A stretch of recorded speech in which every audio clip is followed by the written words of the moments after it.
Hey, here we are at the festive occasion here. You guys have a popular spot right up in front. Hey, we have Deputy Denver, Mendez, and all the big Rodriguez. All the guys are here. Okay, Sheriff Cruz. Hey.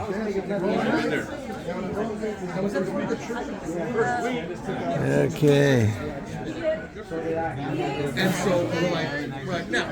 You got to watch these old guys, okay? Don't let them get out of hand. Okay. Yeah. And who do we have here? What's that? Emory. And hey, Captain Roy Humphreys trying to get a hold of you. Yep. When you get a chance, then you guys showed up from Walnut for the Supervisors meeting on Tuesday. We missed you. We were at the parade. No, the supervisor had the meeting on homelessness and it was for Hacienda Heights and Rowland Heights, and everybody showed up at you guys. Okay. No one told me about it. Okay. Well, that's what happened. Okay. I'm gonna scold Hilda Solis next time I see her. Yeah. Okay. Okay. Okay. I got Chen Ming. Okay. All right. Okay, look at all the good-looking people, all these good-looking people here. Okay, looking good. Okay, here we are inside. We're waiting for the festivities to begin. I got a lot of back of the head situation. We're sitting here. All the smart people are right here. Okay. Very nice. Hilda Solis could have had her Tuesday meeting here. Wouldn't that have been nice? Okay. The district attorney as well as the deputies, they came from far, and I wanted to make sure that we use the time wisely and send them home and send all of you home as well after the important information they are. So before we begin, if everybody will rise and let's start it, and we'll start with the Pledge of Allegiance. And I will lead. Join me in saluting our flag. Ready to begin? Allegiance to the flag of the United States of America and to the republic for which stands one nation, under God, indivisible, with liberty and justice for all. Thank you, and you may all be seated. I'm going to start with the agenda. So I want to welcome all of you. Thank you so much for taking the time to be here. Thank you to the District Attorney Hochman for being here. By being here, you're just showing us that you're, as well as the deputies. Thank you so much for your service and keeping our community safe. The brave men and women out there, we really appreciate them every single day for what they do. We have a lot of dignitaries in the room. You know who you are, I know who you are, and all your constituents know who you are. And so I'm just going to skip the introduction at this point. And so welcome to all of you. And I know some of you are laughing because you know this is how I usually run my meetings. So with that, I'm going to start with TACF President Hahn. Did I pronounce that right? Hello, good to see everyone here tonight. My name is Ni Khan. I'm the president of TACF, and the TACF was founded 5 years ago in the height of the pandemic, and I'm honored to have invited the DA, Mr. Hochman, to come and speak to us, and his accomplishment and his challenges he faced for the first 10 months on the job. And also we invited a band of brothers from the both stations to speak to us about crime prevention, tips and information that will be beneficial to all of you. And also I cannot do this alone by pulling off this town hall meeting.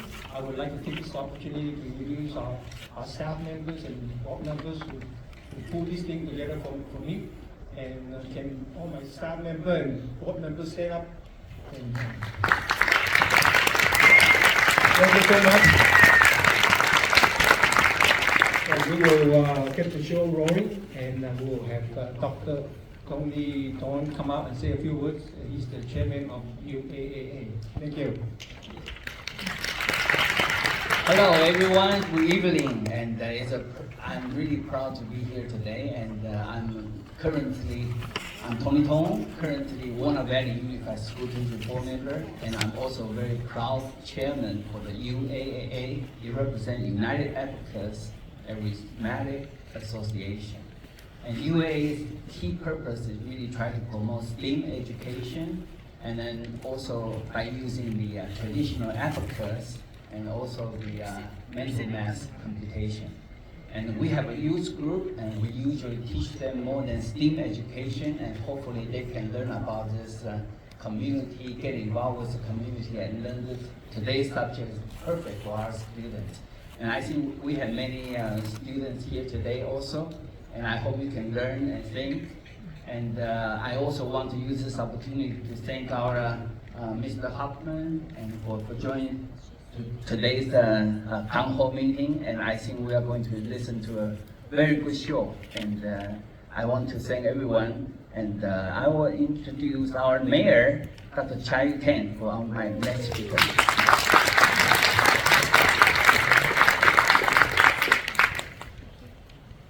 Thank you, Dr. Tong. Good evening, and Diamondback Mayor Dr. Chai Ten, and welcome all the community members to the city of Diamondback to this beautiful auditorium for tonight's town hall meeting about the public safety. And last week I delivered a state of the city address, and during the address I point out that our city's very priority is public safety. And our city has done a lot together with our law enforcement to intensify and to enhance the investigation and the suppress patrol to reduce the crimes. And I think during the presentation, there's a video by Captain Tausi. I think he gave a very important message. He wanted the community to get involved and to get active in this public safety event. So today is a perfect event for the community to get involved, to get active. And of course, we have to thank our host, TACF. Also, another organization is UAAA. And there's a little story of why UAAA, as the educational institute organization, want to get involved in public safety. But I know that because not long ago, their office in quiet corners of Diamondback City got burglarized, and the window was shattered, and the property were lost. So after that, they want to decide to get involved in public safety. So please give it a big hand so that they will continue to get involved in the public safety. And of course, I want to thank our friends from the sheriff's station. They come to support us. And of course, today's the most important VIP guest is Mr. Hochman, our DA. And Mr. Hochman, by your presence here, you show your commitment to a transparency and to be willing to make a dialogue with the community and with the constituent that you serve. So we appreciate that, and I'm looking forward to hearing from you, and I look forward to that you will bring more accountability from the government and bring back the trust for our community. Thank you. Hello, everyone. My name is Pei Hong. I'm the councilwoman from the city of Yorba. But I wish I have DA Hochman as my DA. Then we'd be power couple with DA Spitzer. because I love the slogans that you guys have. It's a great partnership between the two district attorneys. So welcome to all of you, and I'm going to, and I'll be moderating and introducing our guest speakers tonight. So I'm going to start with the Walnut captain, Stephen Kelsey, who will give a brief introduction.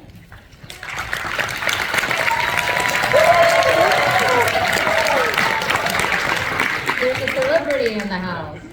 Yeah, maybe that loud cheer was from the volunteer program from Walnut Diamond Bar. So if you have any interest in volunteering, please call Walnut Diamond Bar Sheriff Station. We'll be more than happy to take you. I just want to be real brief. I just want to introduce myself. So I'm Captain Stephen Towsey.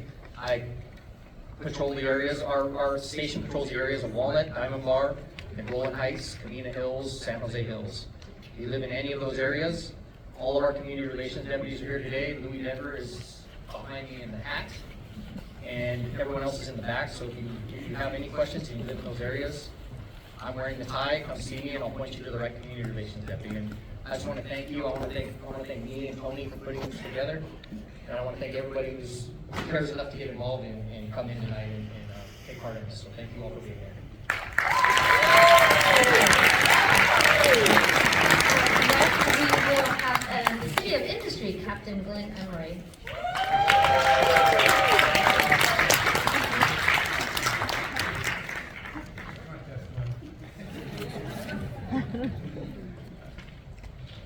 Good evening, everyone. My name is Glenn Emery, and I'm the captain of Industry Sheriff Station.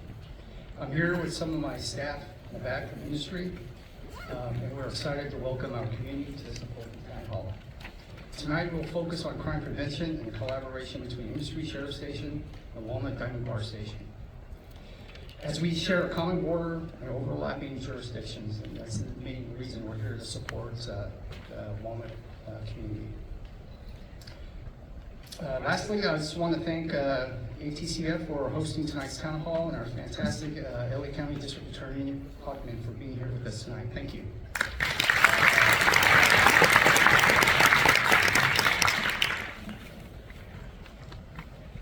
Thank you so much. And with that, I'm going to introduce to you our Los Angeles District Attorney, Nathan Hochman, who was elected in 2024. He has now been serving for almost 2 years, and we have seen incredible amount of criminal filings and backlogs and lots of controversial cases that have landed on your desk. So we're looking forward to your remarks tonight. So, Mr. Hochman? Thank you very much. Let me also extend my thanks to TACF and its president, Hahn, UAAA and its chair, Dr. Torn, and Diamond Bar City Mayor, Dr. Ted. Thank you so much. So, it has been, it feels like 2 years, by the way, even though I came in 2024, but it was December 2024. So it's actually been about 10 months. And in that 10 months, what we've had to do is reestablish the trust. And that is a trust between the district attorney's office and my actually own prosecutors, law enforcement and the district attorney's office, and victims in the public and the district attorney's office. And the way I've gone about reestablishing that trust is bringing back an idea of accountability. That if you do a crime, there will be consequences for that crime. And we're going to do it in a common sense way, a smart way, a way that actually focuses on each and every individual case, the individual defendant and their background, the crime committed, and the impact on the victim. What I've done is I actually rejected the prior DA's political agenda. He actually called it decarceration. What decarceration was an idea that up front you're going to say that there are certain crimes and certain criminals that you're not going to prosecute, notwithstanding what the facts of the law are. So he had on his first day, first hour, he issued 9 special directives that said, for instance, to juveniles, people under 18, that if you engage in misdemeanors, which is an example would be stealing just under $950, the DA's office was not going to prosecute you. As a result, you saw over 4 years more and more young people who were stealing just under $950, knowing there were no consequences for their actions. Another example, if you were a gang member who engaged in a violent crime, for over 30 years, the state legislature had authorized something called a gang enhancement, which means the DA's office would file this enhancement, which would get you extra years on the punishment for the crime that you committed. When my predecessor got in office, first day, first hour, got rid of all those enhancements. And again, what happened? The power and the strength of gangs over the last 4 years has risen, not decreased. So on my first day, first hour in office, I rescinded all 9 special directives. And my message to both the prosecutors, to law enforcement, and to victims were to go ahead, the DA's office was going to do its job. We were going to be open for business. To my own prosecutors, who had actually supported the recall of their prior boss, I told them that I now trust them to bring their collective thousands of years of prosecutorial experience to the job of figuring out what the evidence was, what the crimes were, who committed them, and then bringing those cases in court to prove them beyond a reasonable doubt. And again, I've been able to hopefully reestablish that morale, that esprit de corps in my own operation, so that these prosecutors, who number over 800 across this county, go ahead and do that justice for each one of you every single day. And the second group I had to reestablish trust with between the DA's office was law enforcement. Because in the prior administration, law enforcement quite correctly got the idea that the DA was more interested in prosecuting law enforcement officers than partnering with them.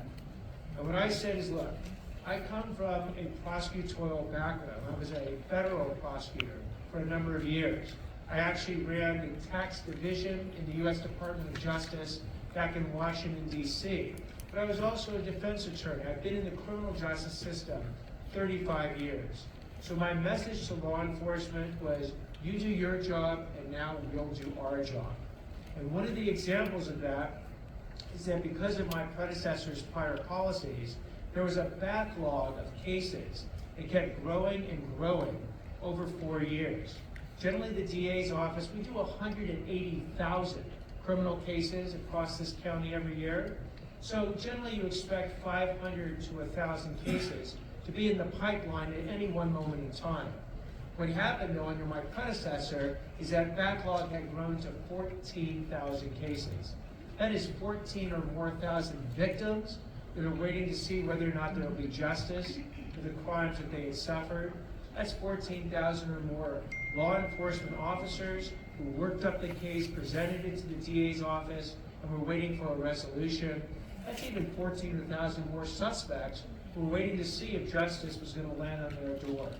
So I asked my prosecutors, I said, we need to make a statement to the public and the law enforcement that we're going to work that much harder to not only do our cases, but attack the backlog. And I'm happy to tell you that after 10 months, 14,000 cases is down to under 4,500 cases.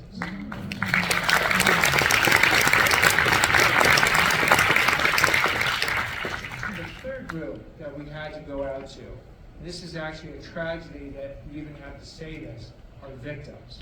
Because for 4 years, victims felt alienated from the DA's office, which is a true tragedy, because the only champion for victims in the system is the DA's office. A defendant has their own attorney, there's a judge, there's a jury, but who represents the victims in court? Well, for decades, it was the DA's office. But my predecessor on his first day, first hour, said, for instance, that prosecutors who used to go with victim families that had suffered the murder of a son or a daughter, and now were facing the murderer at a parole hearing where the murderer had a lawyer. There's a parole board. The murderer is trying to get out of prison early. There's a victim family, and for decades there was always a prosecutor, but not under my predecessor. He took the prosecutor away.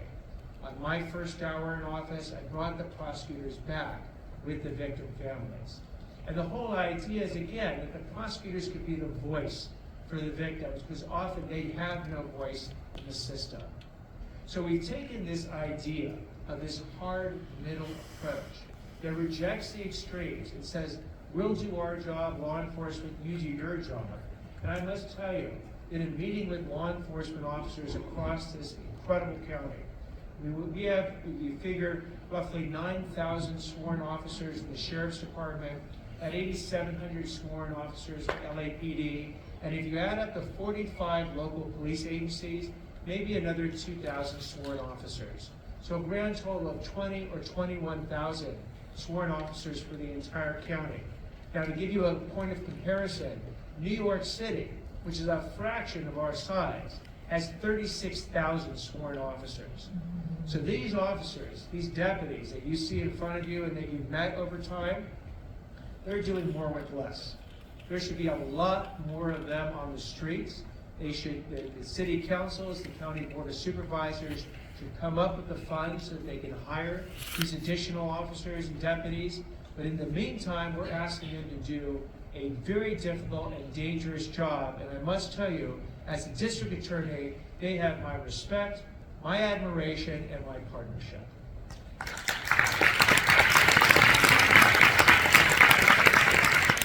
Now, on my first day in office, I basically identified 6 priority areas. And that doesn't mean that every other type of crime is not a priority area. It is.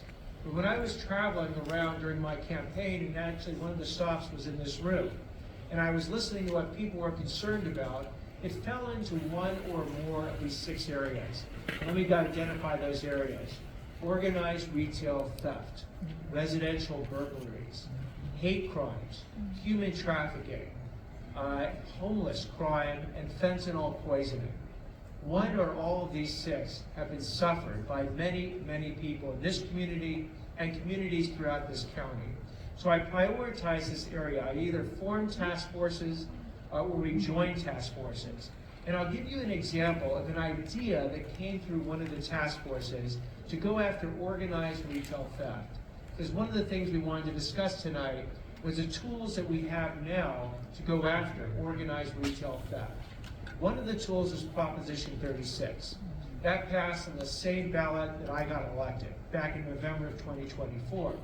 And the idea behind Proposition 36 is that it was going to go after the repeat and chronic thieves and illegal hard drug users to go ahead and deal with them in a way that created real consequences.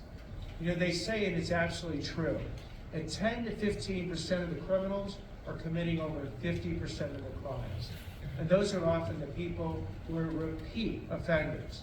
So Proposition 36, the idea behind it, is that if you have 2 or more convictions for theft, and that did not dissuade you from doing the next step, and you go ahead and do it, now instead of it being treated as a misdemeanor at the lowest level of crime, it's going to be a felony. And since January of 2025, working with law enforcement, my office has brought over 2,000 Proposition 36 felony theft charges going after these chronic and repeat offenders. We've actually, the other part of Proposition 36 was to go after the illegal hard drug users. This is meth, cocaine, heroin, fentanyl, ecstasy. Not marijuana, by the way. And again, if you have 2 or more convictions for using these type of illegal hard drugs and you continue, which probably means you have some level of an addiction, we can now go after you for a felony that gives the court to order treatment. So you now have to go into a treatment facility. And again, that is in some ways a very common sense notion, because what's the alternative? The alternative in a day and age where we have fentanyl in the drug supply, a drug that can kill you with 2 milligrams, can kill you in 2 minutes, is 50 times stronger than heroin, 100 times stronger than morphine. It's the leading killer of 18 to 40-year-olds in our community. And with drugs like that out there in the system, it is the only humane thing we can do for basically illegal hard drug users to try and at least use the criminal system to get them into a treatment program. So that's the Proposition 30, and we've prosecuted over 1,200 of those cases. So not only do we have the tool of Proposition 36, but in one of these meetings, I heard a great idea. And the idea was, Mr. Hochman, is there any way to provide a warning to the would-be criminals, and now I'll focus back on theft, people who are coming into stores, that you're actually going to prosecute them. And so we kicked it around and we tried to figure out, and I talked to the Sacramento DA, and he came up with a great idea. He says, you know what? We're going to issue a window sticker that people can actually put, businesses can put on their doors when they come through the door. It's a 6 by 6 inch sticker, and it basically says, and I'll give you the large version, warning, this is a protected business. Now here's the great secret, every business is a protected business. Every home is a protected home, every car is a protected car. But these are the ones that are advertising it. So warning, this is a protected business. Retail theft will be prosecuted by the Retail Theft Task Force. Very simple. But what we decided to do with all this low-tech idea, so it's not the high-tech social media or anything like that. This is kind of low-tech. Put these stickers up in a lot of businesses. I'm here to tell you we've given out over 13,000 of these stickers across the county. We have some, if you have a business and you would like to get a sticker tonight, in the back you will find more of these stickers that will be available. Please pick them up, they're free. Our sort of gift from the district attorney's office to every small business owner out there to increase deterrence in our community. Because people ultimately ask me, is your goal to fill the prisons to the breaking point? I say no. If anything, that's the failure of the criminal justice system. My goal is to see if we can deter criminals from committing the crimes in the first place, thus saving a whole lot of victims in the process. So how do you deter criminals? Two proven ways. One, sort of law enforcement's job, one, the DA's job. For law enforcement, they have to create a reasonable degree of certainty that if you commit the crime, whether it takes days, weeks, or months, you're going to get arrested and brought to justice for it. That's law enforcement's job. But once they bring it to the DA's office, now the DA's job is the second part of the equation. That I must create meaningful consequences for the people who break our laws. And again, that doesn't mean if you steal $600, I'm going to put you in prison for 10 years. That's a disproportional consequence. It's not what we're talking about for meaningful. Meaningful, though, means that there won't be a slap on the wrist where we pretend you didn't even commit the crime at all. You'll be brought in the system, and we will find the proportional punishment for the crime that you have committed. That is the hard middle approach that I brought to prosecuting these cases. So I must tell you, even though we have 6 priority areas, we've dealt with retail theft and whatnot, I had no idea on January 7th I'd have to add another priority area, wildfire crimes. But I'm here to tell you that the Sheriff's Department, LAPD, really went well beyond the call of duty, putting their own lives at risk as they were saving people in the Eaton Fire area, the Palisades area. I mean, the stories that I heard and saw and met the people made me so proud that I live in this county and are protected by such great guardians. I don't even call them law enforcement officers or deputies anymore. I call them guardians, because that's what they're doing. They're guarding our safety on a daily basis. I'll give them a little applause right now.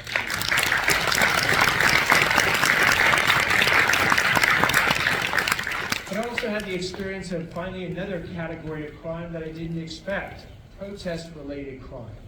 And what I had to do is make a very clear demarcation on what was legal and what was illegal. So what I said to all the hundreds of thousands of people who lawfully protested in our community, did it peacefully, did it lawfully, that myself and the DA's office, law enforcement, will fiercely protect their right to lawfully and peacefully protest.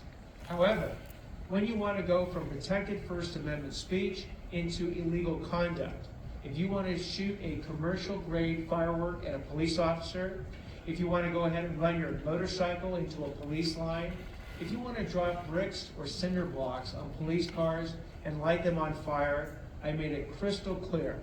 You will be arrested, you will be prosecuted, and you will be tried. And I did that because I didn't want anyone to later come back and say, well, for the last 4 years, none of that really happened. So why are you doing it now? No, no, no. I wanted to give them this warning. Just like I gave them the warning for the retail theft, I gave them the warning for these protest-related crimes or wildfire-related crimes. And I said, look, you want to test us, that you can do it, but let me make it crystal clear what the consequences are going to be, so you have no mistaken notion that it's a slap on the wrist and nothing's going to happen to you, Tommy. So I will tell you that doing this job every day has been absolutely a job of a lifetime, opportunity of a lifetime. I get to serve this community, a community that I've spent my entire life in, that I've raised my 3 kids, that I've been married, so getting close to 33 years now, and even just had a grandson. And so, he's coming up on 1 year. And so, but again, I decided in running for this office and then doing this office that I wasn't going to leave this community. I wasn't going to let the criminals drive me out of this community. I was going to see what I could do to try and make a difference. And what I've learned in doing that is the only way that I'm going to succeed, the only way that these folks are going to succeed is if we work with you. You are often our eyes and ears in the community. You have to alert us as to what's going on so we can act on it. Earlier today, someone said, do you like that idea of see something, say something? I said, not only do I like it, but I'm going to add a third saying to it. See something, say something, so we can do something. And that's the message. So I will leave. We have, I think, other speakers that will speak, but I'm happy to answer any of your questions on any topic. I'll even answer a Menendez question if you so. I would, but I probably would take up the whole night. Okay, we will do the Q&A after we have our presentation from our law enforcement and partners. And so with that, I would like to introduce the Walnut and industry sheriffs. With your presentation, I don't know who will go first. So do you need to go next? Can I stand up? Sure. Unfortunately, I gotta follow the DA.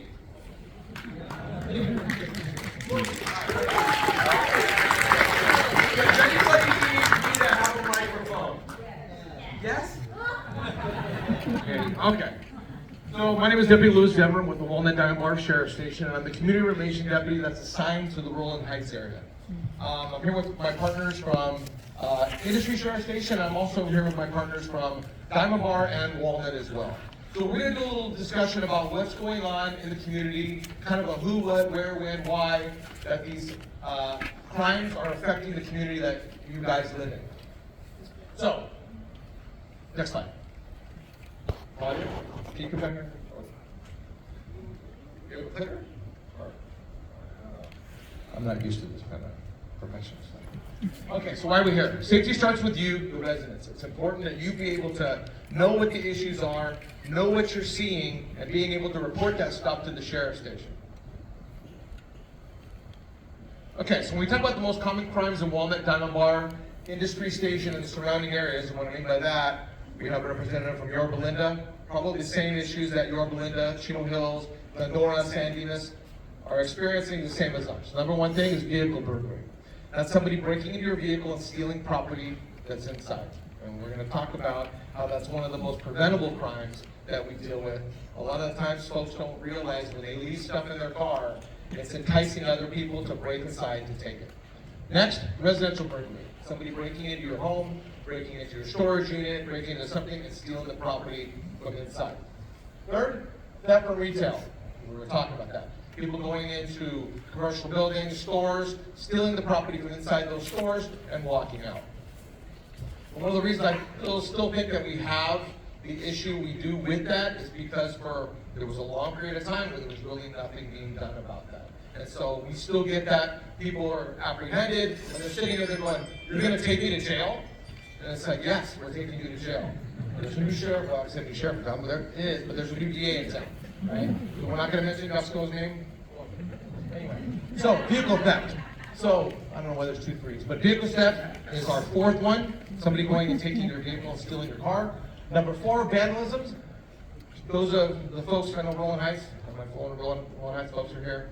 some of the local little street gangs and stuff like that will spray stuff on the walls, and it's really important that you guys relay that information, let us know, and call the graffiti hotlines, because the failure to remove the graffiti leads to potential violence. A lot of times, the young gang members that spray stuff on a wall, all it takes is another rival gang member from another area to go over and cross that out, and it's kind of a declaration of war. And odd numbers are all crazy here. Okay, and the last one is commercial burglary. And the commercial burglary is breaking into the buildings and stuff like that. So we had a little rash of that in Rowland Heights recently, but one of the things that we are working on. Okay, so what is burglary? So burglary is the unlawful entry of a structure to commit a felony or a theft. And it's one of our most prevalent crimes. We talked about that. Vehicle burglaries, residential burglaries, commercial burglaries. And it's one of those ones that can be effectively resisted by positive action by the community. Meaning you're seeing something or the possibility of something about to happen and being able to report that in a timely manner. So, when we talk about why your community, why your neighborhood, number one, it's an affluent community. You live in Diamond Bar, Walnut, Rowland Heights, Yorba, Brea, Chino Hills, any of those communities, they're affluent communities. The criminals are not as ignorant as they used to be. They know we're going to go to areas where people have money, they have nice possessions, they have property that we can go in and we can take. And this is why these communities get targeted. Number two, there's a belief that the community is untrusting of banks, and a lot of people keep money and valuables inside of their property. So just a quick story. We have a gated community in Rowland Heights. In the gated community in Rowland Heights, a lot of folks live in there, and what was happening is we've had a rash of burglaries that were happening inside of this community. So eventually one day, the guy goes to commit a burglary, deputies respond on the scene, he's able to get out over one of the fences, and he leaves his vehicle, right? But he's able to get away. He calls his girlfriend picks him up. The next day, he comes back to his car. Deputies are over there, catch the guy, and arrest is made. We run a search warrant, we go back to the guy's house, he's a resident of West Covina. When we go inside the house, we recover $200,000 in cash and $300,000 in jewelry. Almost all of that property was taken from that gated community. So when we talk about people don't trust banks, people don't. We had one of the houses, so we had a driver's license. We said, okay, this is his driver's license, but there was no reported crime to that particular resident or that name. So we went, did a door knock. And so we did the door knock, and the guy answers the door, and we're like, hey, are you missing a driver's license? And he goes, yeah, I am missing a driver's license. And I said, hey, well, we recovered that. So it was in the possession of somebody that probably shouldn't have had it. He was like, wondering where that was. And I go, are you happen to be missing anything else in your house? He goes, yeah, I have like $40,000 that's missing. And I go, you didn't report that? He's like, no, I didn't report that. Like, must be nice. So, number four, prior success in the community. That's the example there. They come to the community, they're able to find property left in cars, they're able to get expensive property inside of people's houses, and when they get away with it, they're going to come back and they're going to do it again. So a lot of the things that we have to do is figure out how to make it, as a community, how to make ourselves less desirable of a target. Lock stuff away, don't keep things in plain sight. How do we secure our homes better? And we'll talk about a little bit of that stuff. And then the last one, burglary has become easier, profitable, and safer today. Back in the day, gangs from South Los Angeles and around the communities, drug dealing was a big thing. That was the way to make money. I have drugs, I sell the drugs, and I make money. But that's a dangerous job, because somebody might come up to you and rob you for your drugs or your money. So then all of a sudden, we started to see this flocking. And when I was in industry station, that's when I was starting to see this trend start to happen, where people were going in, breaking into houses when people weren't there, and taking a lot of property. And it was these carloads of young men that were going and doing it at that time. And I was seeing that was the new trend. Well, you go, you leave, we break into your house, we can steal $5,000, $6,000, $10,000 worth of your stuff, and if we get caught, it's a property crime, right? It's not the same. And if the resident's not there, it's not as dangerous. So we saw this kind of change in the idea of, hey, we'll call this term flocking, and it became, or what we call the knock-knock burglars. We see rap songs sing about it. It's something that they turned around and said, okay, this is the new way that we're going to make our money. So how do the burglaries happen? So they surveil the neighborhoods. What they're normally doing, and there's a variety of ways. They'll sit in the neighborhood, they'll drive around, and as they're driving around, they'll see a car backing up. Let's say it's 8 o'clock in the morning. Maybe there's a male or female driving, there's a couple young kids, and they're driving away. They're gonna think, well, maybe this person's going to school. How far is the school from this? They know there's a good chance we got 10 minutes, 15 minutes to be able to break into this house, steal everything we can steal and run out. And we get that call a lot of the times. I just left to drop off the kids for school. Hey, we just went to church, and when we came back, our house was broken into. We just went out to dinner, and when we went out to dinner, by the time we got back, the house was broken into, and they stole a bunch of our stuff. People that are driving around, surveilling your neighborhood, they're looking around, and they're waiting for you to leave. It's very important for you, when you're leaving your neighborhood, to pay attention to what's around you. Look and see if there's people sitting in the car. Who are they? Are they watching your house? Are they watching your neighbor's house? That's why it's really important when we talk about neighborhood watches and stuff. You get to know your neighbors. You get to know what cars belong in your neighborhood. And if you see something that doesn't look right, you want to report it. So, they knock on the doors. Nobody answers the door. They walk around to the back of your house, and then they break the sliding door, break a window, get access. They first started by kicking in the front door, going in the house, and they were burglarizing your home. Well, neighbors driving by, us driving by, to look and see, hey, there's a busted front door open, we would do something about it. So they realized, hey, let's go around the back. Nobody's going to see anything out of the ordinary when they drive by that house. So this is the reason why they walk around the back. So, it can happen during the daytime, it can happen during the evening time, as we start approaching the winter months. And now all of a sudden you get Christmas. What's there? You have Christmas presents that are going to be around the trees. It's going to start getting dark around 5 o'clock. Well, I'm going to drive by your house at 5 o'clock, and there's no lights on inside. I'm going to assume that probably nobody's home from work yet. Maybe people aren't back yet from the kids playing in sports or whatever. That's going to give you the opportunity to go to your house. So we need to talk about ways to mitigate that. Leaving lights on, leaving radios on, putting things around your house to give the impression that maybe somebody is home.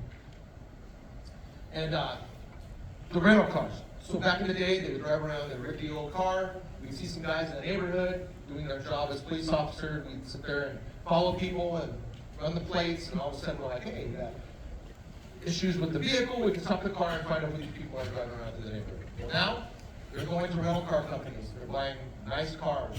So they're driving Lexuses, they're driving Audis, they're driving BMWs, and one of the first things they do is they go to the rental car company, they rent the car, they take it over to a window tinting shop, they tint the windows dark, so you really can't see what's inside.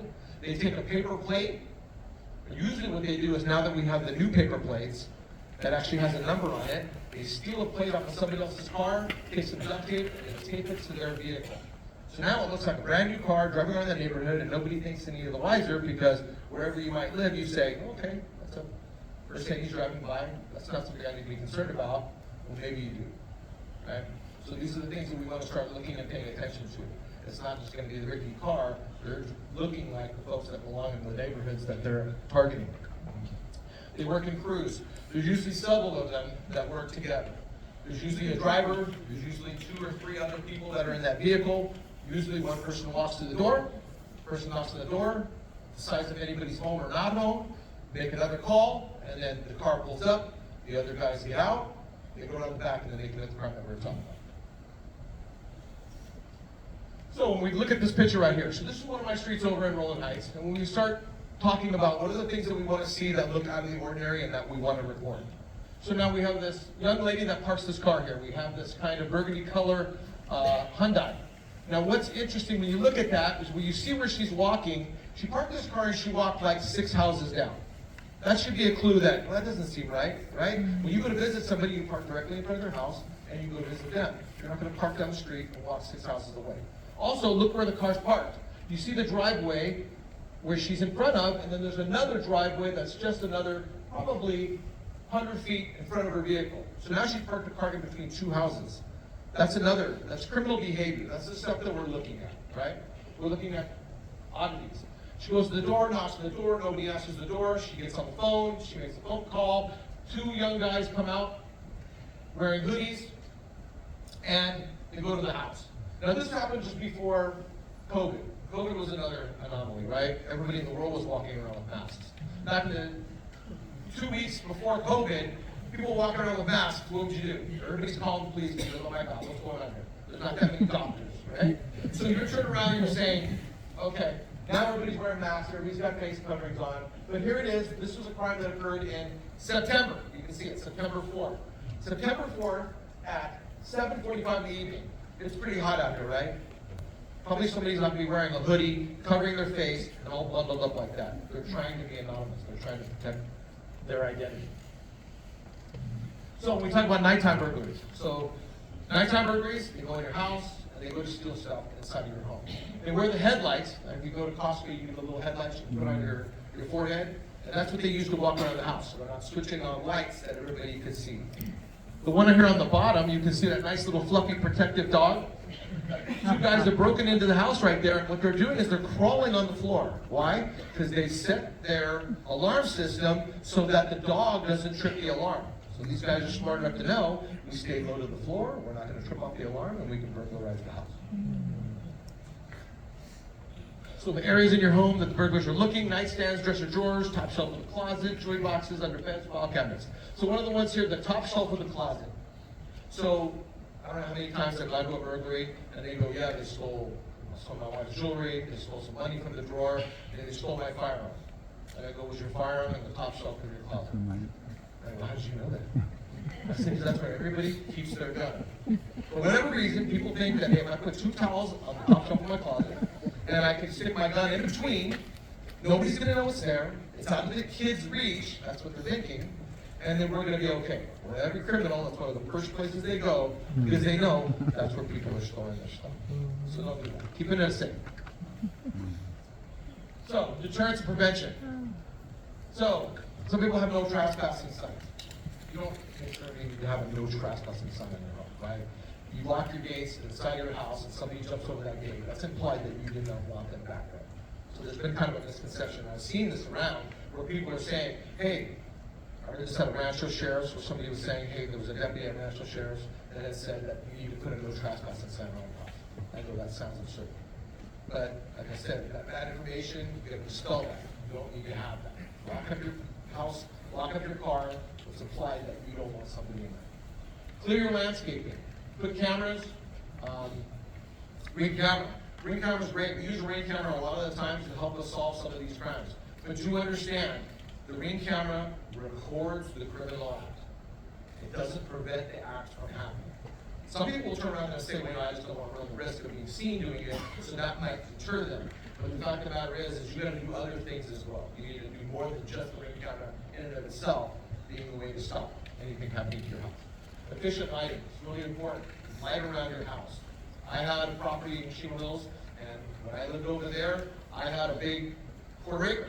And on the back part, I didn't have electricity to it.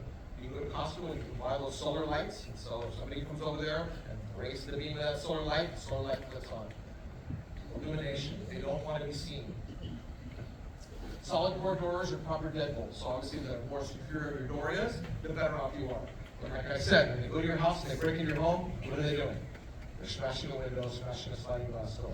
So unfortunately, you're not going to be able to prevent that thing. But I don't know how many times people just walk, open the latch, because people don't secure the side gates to their house. So first and foremost, if you have a side gate, put a padlock on it and lock it secure. Like I said, we were talking about cameras. So if you're gonna get a camera, go get a good camera. The camera systems that are out there right now are phenomenal. Some of these ones that we've seen, you can turn around there and you can blow it up, and you can get the numbers, and letters, and things on clothing and stuff like that that are good to help us identify them. Okay, so ATM bank withdrawal and awareness. So one of the things that we do now when we start to see this happening, we've had a lot of follow home robberies. People go to the ATMs, people go to the bank, they withdraw large sums of money, and then what they do is they take that money and they do one of two things. We had a guy that called us up and said, hey, somebody broke into my car and stole $8,000. Where was $8,000? It was in the glove compartment. Okay, where'd you come from? Well, I was at the Hammond Bank. I took $8,000 out. I went, put it in my glove compartment, and then I went and shot golf balls over off the golf range off the Hacienda. And I said, why the hell, you have a golf bag? And they go, yeah. You didn't think to put the $8,000 in the golf bag? No. So I thought, no, this is some setup, right? This is an insurance scam, this is something like that. No. You had the receipt, took the money out, over at the Happy Bank, and it's just like, okay? We need help to help the folks as well, you know? That's obviously one of those things. If you're gonna take out that marginal money and everything too, think of it, bring it with you. Don't go to the driving range. Don't go to the restaurant. My partner was driving by and she saw a lady walk out of the bank and she had a Ziploc bag. And that Ziploc bag, you can see 20s, stacks of $20 bills as she wandered through the parking lot. My partner pulled up alongside of her and just kind of drove next to her with that kind of look on her face. And I was, what are you doing? And she didn't realize my partner was there. So first my partner flagged it up. Can you put that away? Oh, okay. We really need folks to kind of help us out. We need to be a little bit more aware. Because there are folks that are sitting there, when you go to the bank, that are watching. They're going and watching. And don't be surprised if there's somebody in the bank that's with you or behind you that's just doing a minor transaction and go, hey, this guy that's walking out has just took a lot of money. And now that car is going to be following you to your home. So pay attention to your surroundings. So separate vehicles, don't leave any items of value where people can see it. One of the issues that we have, especially with the 24-hour fitness, the LA fitnesses and gyms and stuff like that, what happens is people get there in the morning, usually to work out right before they go to work, and what do? They go, they pop open the trunk of their car, they take the briefcase or purse or whatever, close it in the back of the trunk, and they shut it. And then they go in to work out. And here comes the bad guy, he breaks the window, he pops the latch, he goes inside there, he takes the purse or the stuff, and he drives away. You see this on surveillance cameras, so we know this is how this stuff happens. So, I always tell everybody, if you're going to the LA Fitness to go work out, or you're going to the 24-hour fitness, or wherever you're going, put your stuff in your trunk to start. So when you get there, and you get out of your car, you get out and you walk directly in. Whoever's sitting in that parking lot watching what's happening doesn't know if there's anything of value in your car or in the trunk. So you might just prevent your car from getting broken into. Okay, landscaping. So we talk about landscaping. So you look at the picture that's up on the top there, not any places that anybody can really hide if they wanted to go to your house, knock on the door for a period of time, break a window, or anything like that. And then you can kind of see, as you start going down, there's a lot more vegetation, a lot more of that front door is the only thing showing in the top. The guy on the bottom, God knows what he's doing, but it's landscaping. Keep it to where people can see your property, see your windows, and don't give people places to hide. We talk about deadbolts and stuff like that. Put a deadbolt in, use a longer screw. How many people, when they get that new lock on their door and they change out the doorknob and the little bolt plate, it's a little tiny screw. It's like not even an inch. It's easy for us to kick. Trust us. For those who have kicked doors open, we have authorization when we do it. But when we don't do that, we love those kind of doors. Nothing worse than a solid core oak door with 3-inch screws in it. We have to have a whole battering ram and some stuff like that. So, garage control doors. So you can see right here, what I do when I leave, that's a picture. When I go on vacation, one of the things I do is I have to make sure that nobody has access to be able to get into my garage door. I just run a padlock through the roller so you can't roll it up. It's a pretty simple measure. I think that's too long of a video. We're just going to pass that. All right, so prevention. So when we talk about certain preventions, like firearms. If you have a firearm, keep a firearm locked up in a safe. And if it's a small safe and it's easy to pick up, it's easy for a crook to run out with it too. I've had old case where somebody had reported that their safe was stolen, and I asked them what kind of safe they had. And they said I had a 30 rifle safe. 30 rifle safe is probably about 800 pounds. It's the size of like a refrigerator. But 2 guys in a furniture dolly was able to get that, put it into the bed of a truck, and drive off. So if it's not bolted down, it's not going to be safe. Keep money and valuables in a location out of the ordinary. Somewhere that you know that the burglar wouldn't think of looking. We get people all the time, can we keep money at home? We just like to have cash available, so we need to spend it. And what do? They keep money in an envelope that says East West Bank, or Bank of America, or Wells Fargo in their drawers. So when the crook comes in, they're like, oh, cool, thanks. They know exactly what to grab. So I always tell everybody too. Back in the day, I don't know if you remember the younger folks, but back in the day, parents used to have a coffee can. And in the coffee can, they used to put money in the coffee can, right? That was a place that they could hide extra cash. I always tell everybody, if you have money, keep it in an oatmeal container. Criminals don't eat healthy. That's what you go in an oatmeal container. So, passports, bank statements, credit cards, things like that, keep it in a secure place, locked away. Safe deposit box are great. Safes that are secured to the ground, those are great too. But just remember, if it's something that's easy to get a hold of, a file cabinet is not hard to break into, right? So we'll take that stuff. Keep your stuff that is really important. You stick your phone in the center console so that way you can cover it and then you go about doing your business. Well, you just left your $500 or $800 phone, right? So hide your cords underneath you. Your vehicle theft, this is somebody coming and stealing your vehicle. So here's a list of, from 2024, the most stolen vehicles that are out there. Kia, Hyundai, we had a lot of issues with Kias and Hyundais because there was an error in the ignition system, so all you had to do was break the column, and you could start it with just like a USB drive. You just stick it in, and you can turn it, and you can start the vehicle. So there was a recall on that, so they had done a lot of changes, but there was even some insurance companies that didn't even want to insure Hyundais and Kias. So if you have one of those vehicles, I would call the dealer and find out, hey, has there been a recall on mine? Because you want to get that fixed. Because like I said, these are highly stolen vehicles. So neighborhood watches. So we'll go through this really quick. When you get to start a neighborhood watch, one of the things you want to do is you want to get all your neighbors together, find out who lives where, how many people live there, what kind of cars they drive, and then there's things that you want to be looking for in your community, right? So these are obvious things, right? People screaming, shouting for help, people looking in windows of parked cars, unusual noises, glass breaking, property being taken out of houses, vehicles moving slowly with no apparent destination. Anyone being forced in a vehicle, that's a pretty obvious one, right?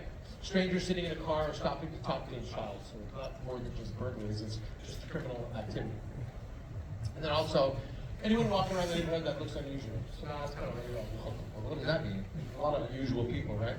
But let's just say you have a couple young, teenage-looking guys, and it's 10 o'clock in the morning, and they're walking in your neighborhood, but there's no high school or anything around. That might be something you want to pay attention to, right? Because who are these guys? Why are they there? Why aren't they in school? Little things like that. We want to change our behavior and our thought process to be like, okay, now I'm not going to sit there and just go like, well, that's not my problem. Or, hey, they've already walked past my house, I'm not worried about it.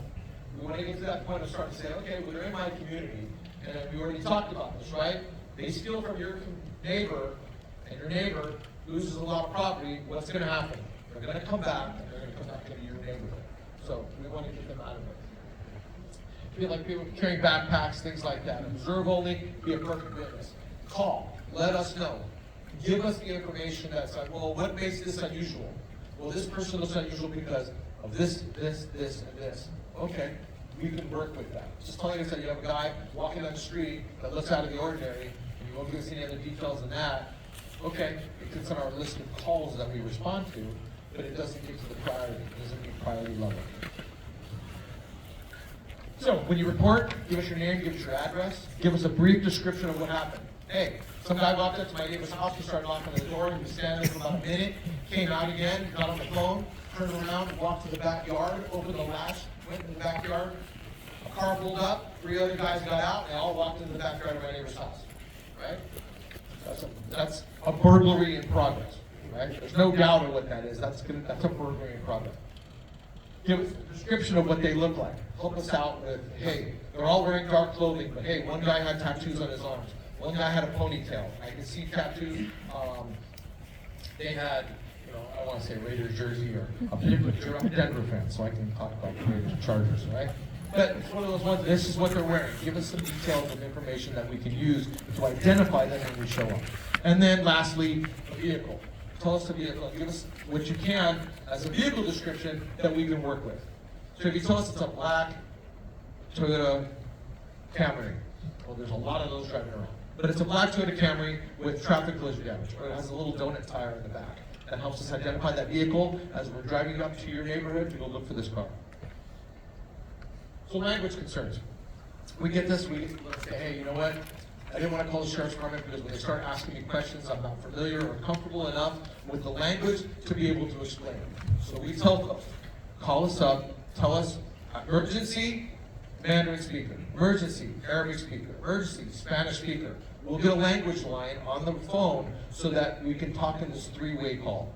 And then that way you can tell us in your comfortable language of what had occurred. Another thing, citizenship concerns. Some people have called and said, well, I'm not a documented citizen, I don't want to call and bring the police to my house because I'm afraid they're going to take me into custody.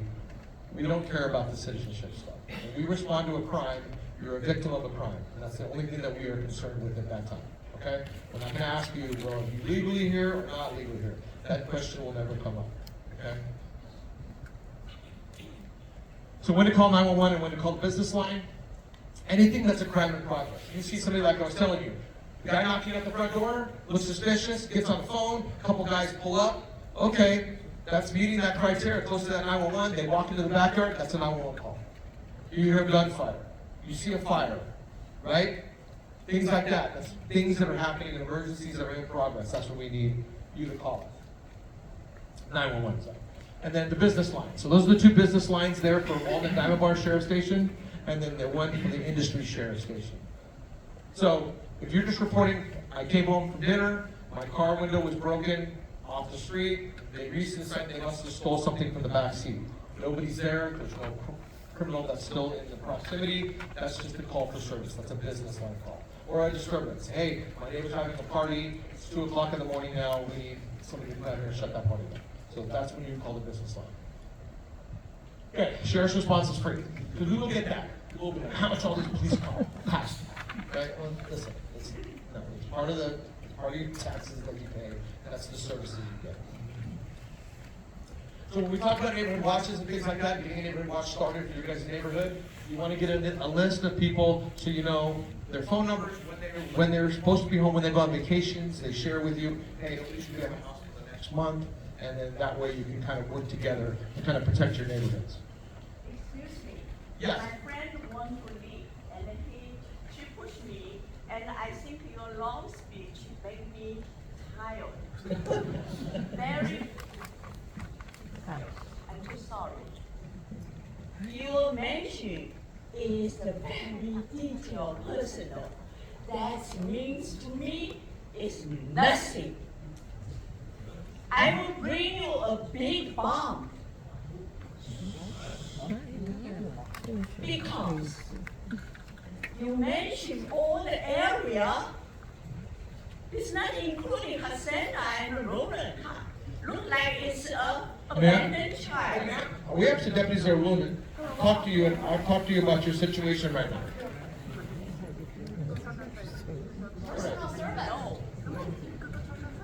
No, I just mentioned one street, Desire. Pay attention to Desire. They have a lot, something inside. Okay, so I'm gonna go ahead and continue with my thing right now. So you'll be able to hear me. So like I said, vacation checks. So one of the things we talk about with vacation checks, if you go on vacation, I know the Walnut Diamond Bar Sheriff Station has it set up. I believe industry, do they have vacation checks for volunteers? Okay, so what you do, you call up the sheriff station. Hey, I'm gonna be out of town for 3 weeks. So the 3 weeks I'm gonna be out of town, I live at this address. These are the cars that are gonna be in front of my house. My daughter's gonna be there to feed the dogs at 6 p.m. every other day. And that way, our volunteers, when they come out on patrol, we have volunteers on patrol. What they do, they get in a volunteer car, they drive around to the neighborhoods, they check all the houses that have vacation checks set up. And those ones are, what you call them for however long it is, every single time they're out on the field, they'll check your house. It's just kind of another like security thing that we do for our sheriff station to kind of keep sheriff, civilian personnel, and our personnel checking around through your neighborhoods. So, if you have any questions for us or the industry sheriff station, feel free to ask. One person's already said I spoke too long. That's already done. You can't use that one anymore. Q&A. Okay. Thank you so much. Great detail, great tips. Thank you so much. And we'll take the Q&A in a little bit. But I do want to start with our DA for Q&A. You thought you were going to get away with that, but no, I'm not going to let you off all the way there. My first question for you is, many burglary groups are from foreign countries. We heard about the ESTA visas throughout the last few years. what are some of the ways you have addressed this issue? So we are working with federal, state, and local partners to address this issue. So if a burglar comes across, is in essence from a different country, often we've heard of Central and South America, they try to catch that burglar in a whole variety of ways. First, they actually, and I've spoken with the federal authorities, they're trying to catch them at the border. Certain countries have had very lax visa requirements that allow a whole lot of people in. They're trying to tighten those visa requirements so they don't get in the first place. Then when they come out here, there was a recent federal case that we worked at both Ventura County, Orange County, and LA County worked together, along with the federal authorities, the FBI, and it was actually the Postal Service, where they ended up going after the South American burglars by figuring out who they were bringing the merchandise to fence it. Because it turns out that none of these burglars, almost none of these burglars, when they burglar your house, they want the purse to use the purse. They want the jewelry or whatnot to wear it. No, they want to turn this into money as fast as possible.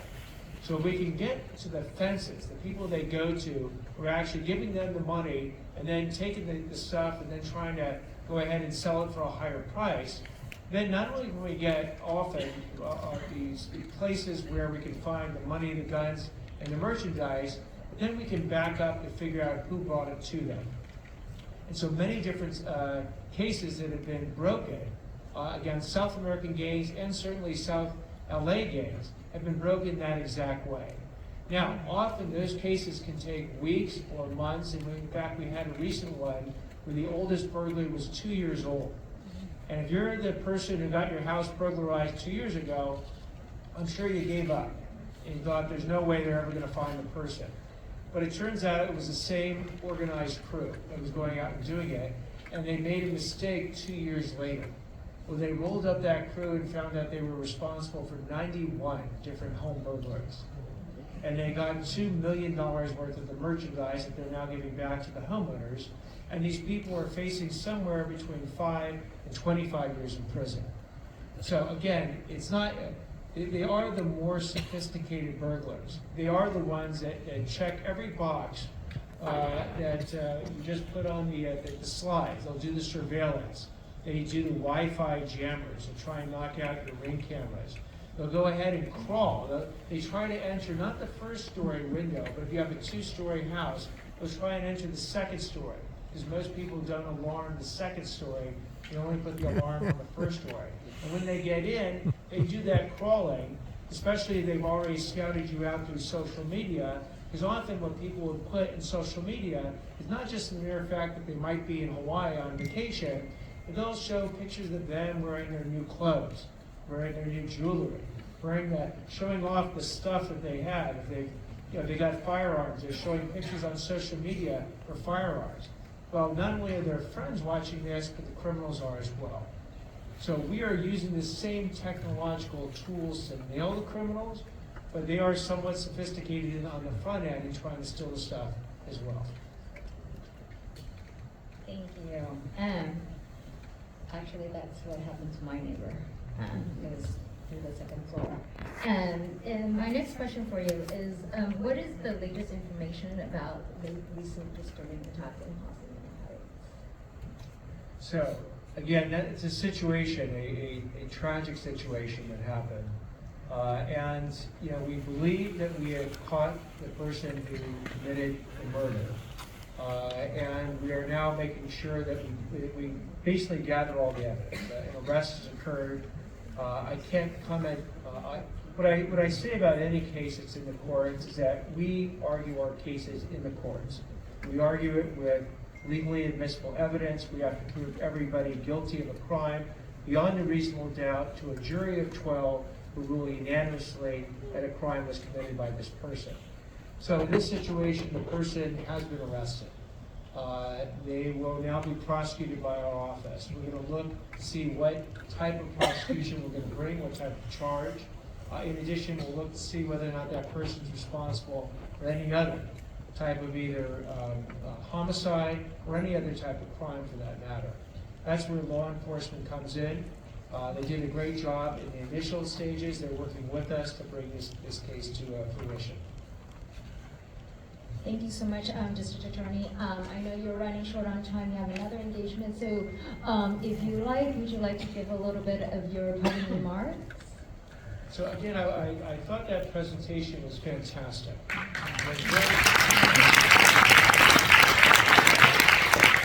And if anything, I think hopefully it's been recorded and it can be even brought to each one of you, so that if you get a copy of it, send it to your family, send it to your friends. All the people who couldn't be here tonight, if they even read a few of the slides and take a few of the tips, they might prevent crime in the future, whether it's their car, their home, their business.